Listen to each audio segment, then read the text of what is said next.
হিন্দুর আইনশাস্ত্রে আরেকটি আলোচনা রয়েছে, অদৃষ্ট, নরক, বন্য ও বিষধর সর্প এর কোনোটাই নারীর সমান ক্ষতিকর নয়।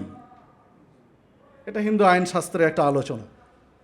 ইসলামের কোনো আইন বা ইসলামের কোনো নীতি বা নবী রাসূলগণ কেউ নারীকে এত তুচ্ছ করে আলোচনায় নিয়ে আসেননি। ঠিক খ্রিস্টান ধর্মে যদি নারী আমরা দেখি, তারতুলিয়ান খ্রিস্টান একজন ধর্মগুরু প্রথম পর্যায়ের, তিনি বলছেন সে শয়তান আগমনের দ্বার স্বরূপ। নারীকে শয়তান আগমনের দ্বার স্বরূপ চিহ্নিত করেছেন তার বিশ্লেষণে। ক্রাই ষষ্ঠাম, উনি আরেকজন ধর্মগুরু খ্রিস্ট ধর্মের, তিনি বলছেন নারী একটি অনিবার্য পাপ, একটি জন্মগত কুপ্ররচনা, একটি আনন্দদায়ক বিপদ, একটি পারিবারিক আশঙ্কা এবং একটি সজ্জিত দুর্ঘটনা।